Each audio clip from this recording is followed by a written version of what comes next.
Bienvenue dans Au-delà du réel, Histoire mystique, la chaîne qui vous fait découvrir les expériences extraordinaires et mystérieuses. Si vous êtes nouveau sur notre page, je vous invite à vous abonner, à commenter, à liker, à partager et à activer la cloche de notification pour ne rater aucune de nos émissions. Si vous avez des histoires à partager, contactez le numéro affiché à l'écran et envoyez votre histoire par notre vocal WhatsApp et nous la diffuserons sur notre page pour en faire profiter le plus grand nombre. N'oubliez pas que notre objectif est de sensibiliser et d'aider ceux qui nous regardent à éviter des situations similaires tout en offrant une chance aux témoins de trouver des solutions grâce aux réactions en commentaire. Sans plus tarder, nous allons écouter ensemble une histoire qui vous laissera sans voir. Amis auditeurs de la communauté Au-delà du réel, bonsoir. J'espère que vous allez bien. Ce soir, je suis là pour vous raconter une histoire terrible, choquante, traumatisante qui m'a été racontée par l'une de mes cousines. Elle me disait qu'elles sont un groupe de filles de 17 ans. L'une d'entre elles est de famille modeste. Elle était la seule quand même à avoir un petit téléphone pendant que tous les autres dans le lycée avaient des iPhones. Elle se promenait avec un petit téléphone.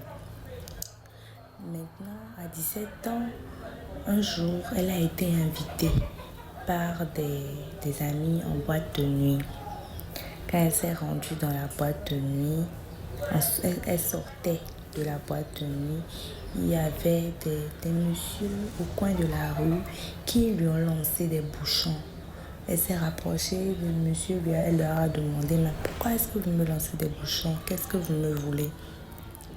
C'est à ce moment-là que l'un des messieurs a dit « Moi, je te veux toi. » Donc, ils se sont échangés les numéros et elle est rentrée chez elle. 2 jours après, le monsieur l'a appelé. Le monsieur, ils ont fixé un rendez-vous pour se voir. Donc, ils se sont vus au lieu convenu. Et puis, le monsieur demandait à la fille, qu'est-ce que tu veux que je te fasse? Première réaction, elle a dit, moi j'ai un petit téléphone, je veux un iPhone 13. Logique, le monsieur a accepté, lui a dit, dans 2 jours, je vais t'apporter ton téléphone. 2 jours passent, le monsieur effectivement appelle la fille, il lui dit, viens chercher ton téléphone.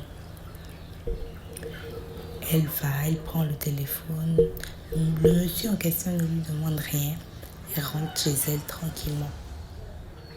Après, le monsieur a demandé à la fille, est-ce qu'elle peut lui rendre un service? La cour a dit oui, tout ce qu'il voudra. Donc il lui a dit que si elle veut beaucoup d'argent, qu'elle devrait coucher avec des jeunes hommes de son âge, c'est-à-dire la tranche de 17 à 20 ans, pas plus. La fille a accepté.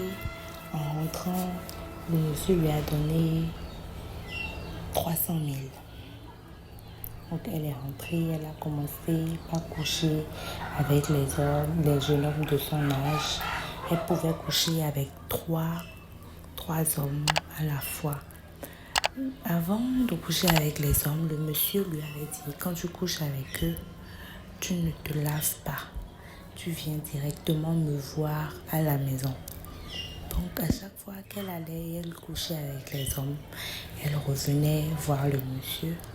Et le monsieur aspirait sa partie intime dans le but de récupérer les semences de ces jeunes hommes-là.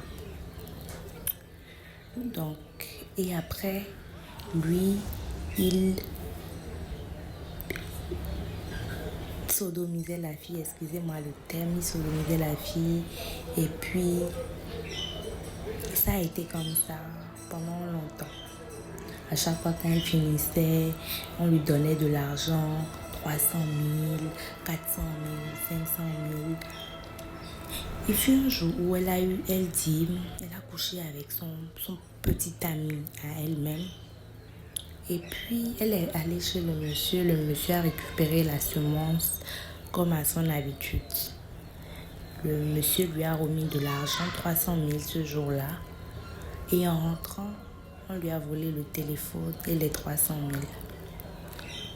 Quelques jours après, elle croise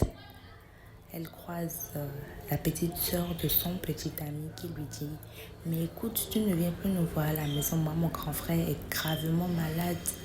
C'est à ce moment-là qu'elle dit à la petite sœur de son petit ami qu'elle a un problème de téléphone et qu'elle avait perdu son téléphone. Donc 2 jours après, elle se connecte sur le téléphone de sa grande sœur pour avoir un peu des nouvelles. Et elle voit que ils avaient déjà affiché la photo de son petit ami avec des ripes, repose en paix, des trucs comme ça. C'est à ce moment-là que le monsieur lui avait expliqué qu'elle servait de portail, d'intermédiaire pour l'homme, pour le monsieur, pour qu'il puisse récupérer les âmes de ces jeunes hommes-là à travers leurs semences, pour faire des sacrifices occultes. Qu'en pensez-vous? Dites-moi dans les commentaires, chers amis de la chaîne Au-delà du réel. À votre place, que feriez-vous? Fuirez-vous ce monsieur-là? Quelle serait votre réaction? Nous sommes à la fin de cette histoire. Si vous l'avez trouvée intéressante, c'est le moment de laisser en commentaire vos avis, vos impressions, vos apports et surtout vos conseils. N'oubliez pas de liker et de partager. Merci de nous avoir suivis. À la prochaine et portez-vous bien.